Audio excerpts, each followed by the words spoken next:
Hi friends, welcome to Food Queen's Kitchen. இன்னைக்கு நம்ம பார்க்க போகிறது தாபா ஸ்டைல் பன்னீர் மசாலா. வீட்டில் இருக்க பொருளை வச்சு எப்படி டேஸ்டியாக செய்யலான்றதை பார்க்கலாம். இது அதுக்கான இன்க்ரீடியன்ட்ஸ்: பன்னீர், ஆயில், தயிர், நெய், butter, salt, whole garam masala, பட்டை, இலை, லவங்கம், ஜீரகம், கஸ்தூரி மெத்தி, ஜீரகத்தூள், பெருங்காயம், கரம் மசாலா, காஷ்மீரி ரெட் சில்லி, தனியாத்தூள், மஞ்சள் தூள், கடலை மாவு, வெங்காயம், தக்காளி பியூரி, கொத்தமல்லி, இஞ்சி பூண்டு விழுது, காஞ்ச மிளகாய், பச்சை மிளகாய். இப்போ ஆஸ் யூஷுவல் பன்னீரை நம்ம கொஞ்சம் ஹாட் வாட்டர் போட்டு வாஷ் பண்ணி எடுத்துக்கிறோம். ரொம்ப மிதமாக இருக்க சூட்டில் போட்டுட்டு ஒரு 5 minutes விட்டுட்டு வாஷ் பண்ணி எடுத்துக்கிறோம். இப்போ நம்ம வாஷ் பண்ணி வச்ச பன்னீரை எடுத்து மேரினேஷன் பண்ண போகிறோம். வாங்க பார்க்கலாம். டீஸ்பூன் மஞ்சள் தூள், ஒரு அரை table spoon red chilli powder, ஒரு அரை டேபிள் ஸ்பூன் தனியாத்தூள்,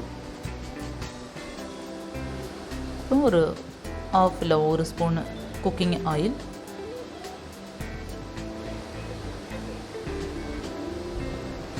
அப்புறம் தேவையான அளவு உப்பு, கொஞ்சம் கொத்தமல்லி, இஞ்சி பூண்டு பேஸ்ட்டு ஒரு அரை ஸ்பூன், எல்லாத்தையும் சேர்த்து நல்லா மிக்ஸ் பண்ணி மேரினேட் பண்ணி எடுத்து வச்சுருங்க. செய்யறதுக்கு ஒரு 1/2 hour முன்னாடி பண்ணிக்கோங்க. நீங்கள் சமைக்க ஆரம்பிக்கிறதுக்கு முன்னாடி இது மேரினேட் பண்ணி வச்சிட்டிங்கன்னா கரெக்டாக இருக்கும். ஒரு பேன் எடுத்துக்கோங்க. ஹீட் ஆனதும் அதில் நம்ம எடுத்து வச்சுருக்க ஒரு 3 ஸ்பூன்லேருந்து 4 ஸ்பூன் கடலை மாவு அதை லைட்டாக ஃப்ரை பண்ணி எடுத்துக்கோங்க. ரொம்ப சிம்மில் வச்சுட்டு பண்ணிக்கோங்க. கருகிடக்கூடாது, நிறம் மாறவே கூடாது. ஜஸ்ட் அப்படியே ஃப்ரை பண்ணி பாருங்கள், இந்த மாதிரி இருக்கணும். எடுத்து வச்சுக்கோங்க. இப்போ ஒரு பேன் எடுத்துக்கோங்க. அதில் தேவையான அளவு நெய் விட்டுக்கோங்க. ஒரு 1லேருந்து 1.5 ஸ்பூன் நெய் விட்டுக்கோங்க. ஹீட் ஆனதும் நம்ம எடுத்து வச்சுருக்க பன்னீர் எல்லாத்தையும் இந்த மாதிரி போட்டு ஃப்ரை பண்ணி எடுத்துக்கோங்க. ஒரு சைட் 2 minutes, இன்னொரு சைட் 2 minutes. மீடியம் ஃப்ளேமில் வச்சுக்கோங்க. ரொம்ப ஃப்ரை பண்ணக்கூடாது, பண்ணிங்கன்னா ரப்பர் மாதிரி ஆகிடும். பாருங்கள், இப்படி தான் வரணும். இதுதான் கரெக்டான பதம். கூடவே பட்டர் ஒரு ஸ்பூன் போடுறதுனாலும் போட்டுக்கலாம். பாருங்கள், இந்த மாதிரி பதத்தில் வரும்போது திருப்பி போடுங்க. போட்டுட்டு அகைன் 2 minutes. அவ்வளோதான். ஒரு பேன் எடுத்துக்கோங்க. ஹீட் ஆனதும் 2 ஸ்பூன் நெய் விட்டுக்கோங்க. கூடவே 2 ஸ்பூன் பட்டரும் விட்டுக்கலாம்.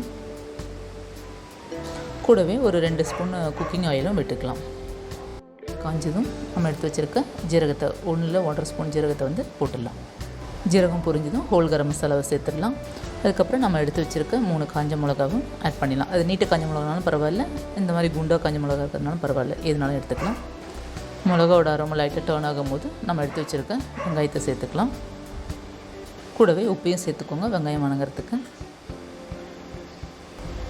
ஆனியன் கொஞ்சம் வதங்கினதும் நம்ம எடுத்து வச்சுருக்கோம் இல்லையா பெருங்காயம், ஒரு 1/4 டீஸ்பூன் பெருங்காயம், அதை சேர்த்துருங்க. கொஞ்சம் நல்லா கலக்கி விடுங்க.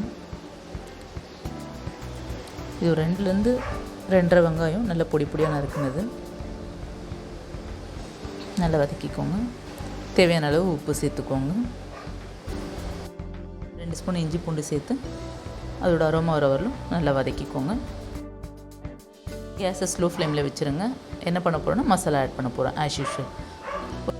1 teaspoon red chilli powder, Kashmir red chilli powder, 1 table spoon தனியாத்தூள், ஒரு 1/4 teaspoon garam masala and 1 table spoon ஜீரகத்தூள்.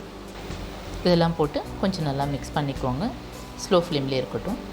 இப்போ இந்த மசாலாலாம் கலக்கிட்டு கூடவே கடலை மாவு சேர்த்து அதையும் வதக்கிடுங்க.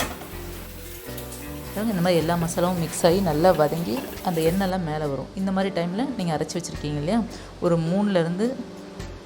3 தக்காளி நல்லா அரைச்சி வச்சா அந்த பியூரியை ஆட் பண்ணுறோம். சேர்த்து நல்லா கலக்கி விடுங்க. கொஞ்சம் நேரம் வதங்கட்டும். போட்டு ஒரு 5 to 7 minutes நல்லா வதங்கட்டும். சிம்மில் வச்சுருங்க.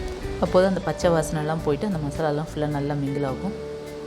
பாருங்க, இந்த மாதிரி மசாலாலாம் நல்லா குக் ஆகி ஆயிலெலாம் விட்டு வந்திருக்கும். இந்த மாதிரி டைமில் நம்ம எடுத்து வச்சுருக்க கர்டை ஆட் பண்ண போகிறோம். ஒரு 3/4 கப்பு இல்லைனா ஒரு 6 to 7 ஸ்பூன் நல்ல கெட்டி தயிர் அதோட மிக்ஸ் பண்ணி நல்லா கலந்து விடுங்க. அப்புறம் ஒரு 5 minutes லிட் போட்டு குக் பண்ண விடுங்க. அதுக்கப்புறம் நம்ம வாட்டர் கன்சிஸ்டன்சிக்காக ஆட் பண்ணிக்கலாம்.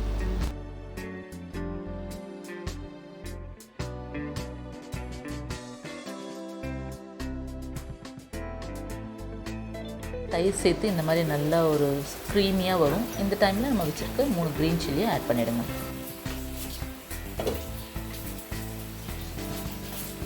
இப்போ இப்போ நம்ம ஒரு ஆஃப்லேருந்து ஒரு 3/4 கப் வாட்டர் வந்து ஆட் பண்ணிக்கலாம். கொஞ்சம் கலந்து விட்டுட்டு ஒரு 2 to 3 மினிட்ஸ் விட்டுடுங்க. பாருங்கள், இந்த கன்சிஸ்டன்சிக்கு வந்ததுக்கப்புறம் நம்ம வச்சுருக்க கஸ்தூரி மெத்தி அதில் ஆட் பண்ணிக்கலாம். நல்லா நசுக்கி ஆட் பண்ணிக்கோங்க. இப்போ கலக்கி விடுங்க. இன்னும் ஒரு 2 more மினிட்ஸ் குக் ஆகட்டும்.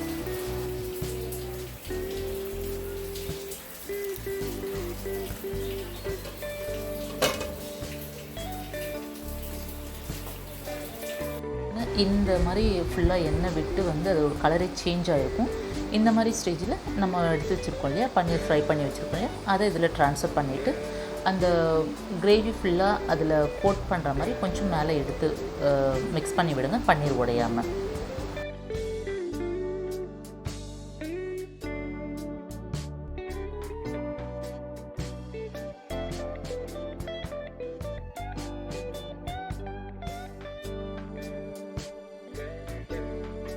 இவ்வளோ சூப்பராக தலை ரெடி ஆகிடுச்சு. இப்போ நீங்கள் நம்ம எடுத்து வச்சுருக்க கொத்தமல்லி தலையை தூவி வேறு பவுலில் ட்ரான்ஸ்ஃபர் பண்ணி சர்வ் பண்ணிக்கலாம். இது வந்து சப்பாத்தி, நான், பூரி, பரோட்டா இதுக்கெல்லாம் செம்மையான காம்பினேஷனுங்க. ரொம்ப ரொம்ப சூப்பராக இருக்கும். இட்லி தோசைக்கும் எடுத்துக்கலாம்.